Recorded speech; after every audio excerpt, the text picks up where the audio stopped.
인수위원회죠. 다주택자 양도세 완화 5월 11일부터 소급 적용한다. 드림타워. 안녕하십니까. 돈 되는 부동산 함주원입니다. 네, 제가 저번 영상에 양도세 중과 완화 4월에서 5월 중으로 시행이 될 것으로 예측한 바가 있습니다. 하지만 요번에 현 정부에서 이것을 거부를 했습니다. 그래서 윤석열 정부가 5월 9일날 정권을 잡고 일을 시작하는 다음 날이죠. 다음 날에 시행령을 해서 5월 11일부터 양도세 중과 완화가 본격적으로 시행이 될 것으로 보여지고 있습니다. 뉴스 기사 속보로 떴는데요. 오늘 관련된 내용 자세하게 살펴보고 시장 상황 어떻게 대처를 해야 될지 오늘 영상을 통해서 알아보는 시간 갖도록 하겠습니다.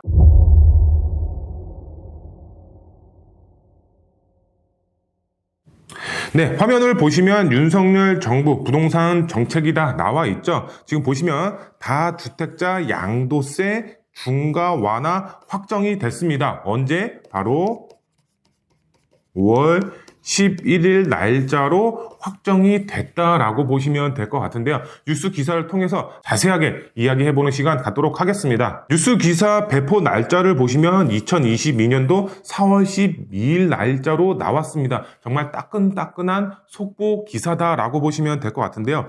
우선 내용을 한번 보도록 하면은 인수위원회죠. 다주택자 양도세 완화 5월 11일부터 소급 적용한다 이렇게 나와 있습니다. 내용을 한번 보시면은 대통령직 이제 인수위원회죠. 11일 정부가 다주택자 양도세 한시 완화 추진 요청을 거부한 데에 새 정부 출범 즉시 시행령을 개정해 착수해 5월 11일부터 소급 적용하겠다라고 밝혔다. 이렇게 보도 내용이 나와 있습니다.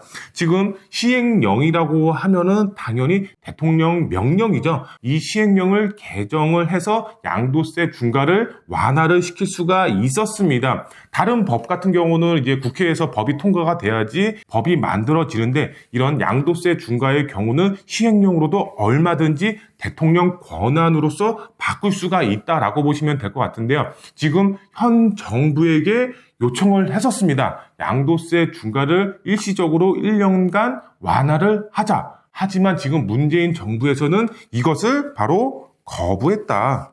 거부를 했기 때문에 시행령으로 발표를 할 수가 없었죠. 그래서 윤석열 정부가 언제?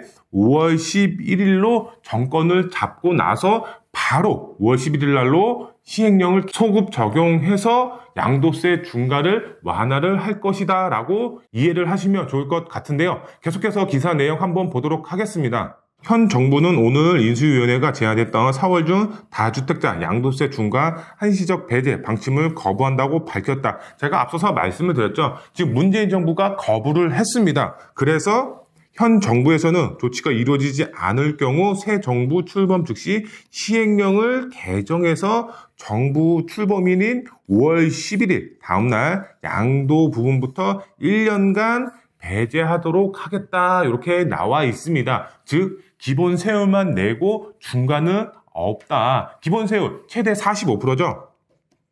최대 45%, 10억이 넘어가는 양도 차익이 발생이 되면 기본세율 45%만 내고 중과는 없다라고 보시면 될 것 같습니다. 기간은 언제까지? 바로 1년간 유지가 된다라고 보시면 될 것 같고요.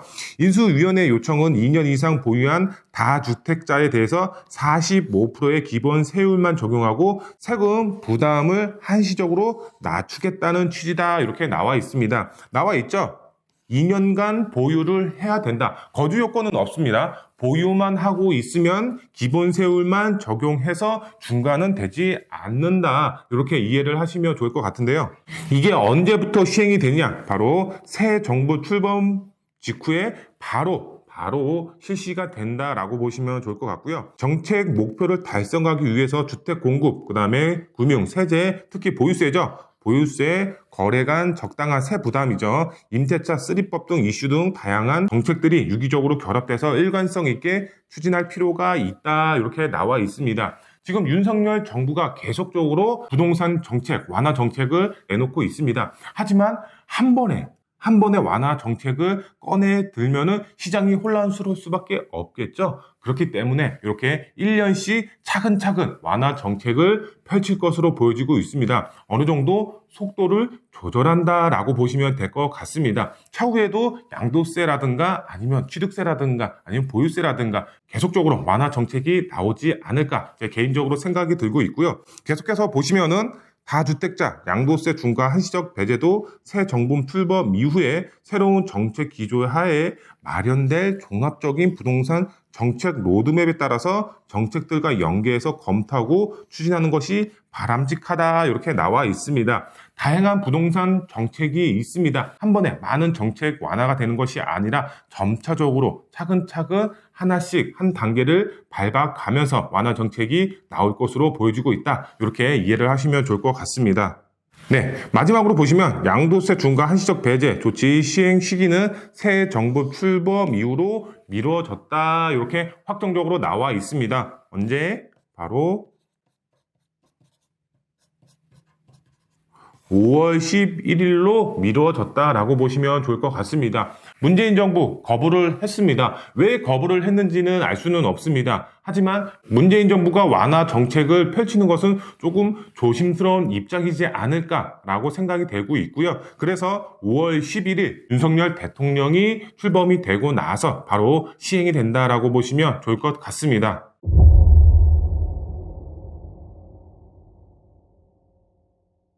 네, 그럼 다음 화면을 보시면은 지금 윤석열 부동산 정상화 공약이다 이렇게 나와 있습니다. 윤석열 대통령이 대통령으로 당선이 되기 이전에 후보 시절 때 부동산 공약 어떤 것을 내세웠는지 그 중에서도 세제 부분이죠. 세제 부분을 어떤 것을 내세웠는지 화면을 보시면 알 수가 있겠는데요. 우선 부동산 세제를 정상화하겠습니다라고 나와 있습니다. 지금 약속이라고 되어 있죠. 부동산 세제 전반적인 정상화 방안을 추진해서 TF를 구성을 해서 부동산 세제 완화 방안을 계속적으로 펼쳐 나갈 것이다 라고 보여지고 있습니다. 그거에 관련해가지고 바로 공정시장가 비율 여기 나와 있죠. 공정시장가 비율 이것을 조정을 할 것으로 보여지고 있는데요. 이것도 대통령 시행령으로 바로 바꿀 수가 있다라고 보시면 될 것 같은데요.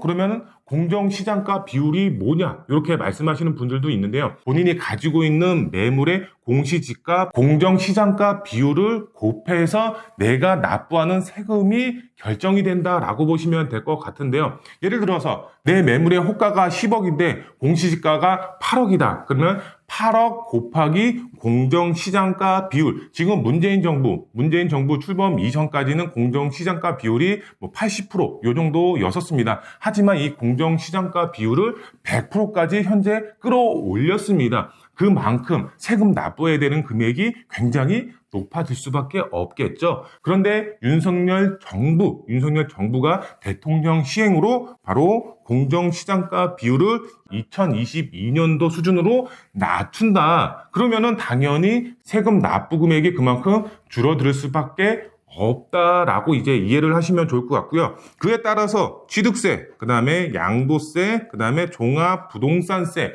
이렇게 나와 있는데요. 뉴스 기사를 통해서 말씀을 드린 게 바로 양도세 부분이다라고 이해를 하시면 좋을 것 같은데요. 이때는 후보 시절에는 2년이죠. 2년간 한시적 배제하겠다라고 공약을 했었습니다. 하지만 지금 뉴스 기사를 통해서 본 바로는 1년이죠. 왜 1년으로 했느냐? 바로 너무 많은 기간을 줘버리면 시장에 문제점이 발생할 수도 있기 때문에 점차적으로 완화 시기를 좀 더 늘려가지 않을까 개인적으로 생각이 들고 있고요. 그래서 1년으로 한시적 완화가 결정이 됐다라고 보시면 될 것 같고요. 취득세 부분이라든가 종합부동산세 이런 보유세 부분도 계속 점차적으로 또 완화 정책이 계속해서 나오지 않을까 이렇게 생각이 되고 있습니다.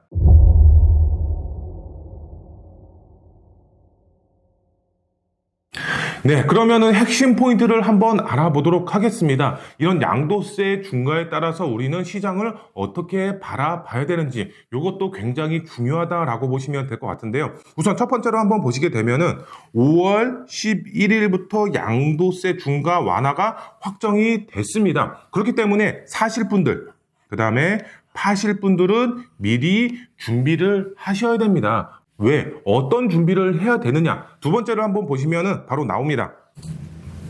6월 1일 날 바로 보유세 산정 기준일이다 라고 보시면 좋을 것 같은데요. 6월 1일 이전에 매물을 갖고 있으면 그 해에 보유세를 납부를 하셔야 됩니다. 그렇기 때문에 사실 분들, 파실 분들 사는 시기가 정해져 있다라고 보시면 될 것 같은데요. 우선 파실 분들이죠. 본인이 매물을 갖고 있다. 근데 매도 계획을 가지고 있는 분들의 경우는 매물을 6월 1일 이전에 매도를 하셔야 된다. 그래야지 절세 효과를 보실 수가 있겠고, 그 다음에 사실 분들의 경우는 바로 6월 이후에 사시는 게 바람직하다. 그래야지 보유세를 그 해에 납부를 하지 않기 때문에 바로 파실 분들, 사실 분들 절세 효과를 보시려면 6월 1일 이 기준일을 정확하게 따지고 들어가셔야 된다라고 보시면 될 것 같고요. 그럼 마지막 세 번째로 한번 보도록 하겠습니다.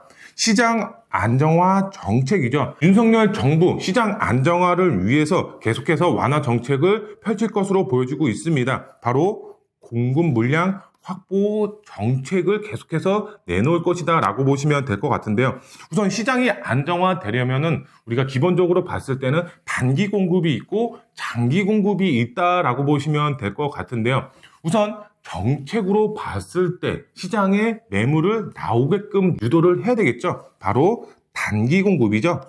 다주택자 매물을 정책을 완화함으로써 시장에 나옴으로써 바로 공급 물량 확보를 할 수가 있게끔 바로 윤석열 정부가 양도세 중과 완화 카드를 꺼낸 게 바로 단기 공급 물량을 확보하기 위해서다라고 이해를 하시면 될 것 같고요. 그 다음에 장기 공급이죠. 장기 공급은 어떤 것이냐? 바로 정비 사업을 통해서 신규 주택 공급 물량을 확보하겠다라고 윤석열 정부가 얘기를 했었습니다.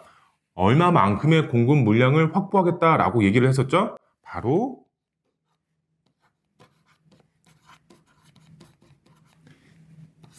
250만 가구를 공급하겠다라고 얘기를 했었습니다. 정말 엄청난 물량이다라고 보시면 될 것 같은데요. 정말 서울 도심 재건축 재개발을 활성화할 수밖에 없겠고 전국적으로도 정말 기타 소도시라든가 지방 이런 도시들 안에서도 재개발 재건축이 활성화돼야지 250만 가구가 5년 안에 공급이 될 수가 있다라고 보시면 될 것 같은데요. 그래서 우리는 재개발과 재건축을 조금 눈여겨보시면 좋을 것 같고요. 그 다음에 절세 효과를 보시려면 6월 1일 이전에 파실 분과 사실 분들 준비를 하셔야 된다라고 종합적으로 말씀을 드릴 수가 있겠습니다.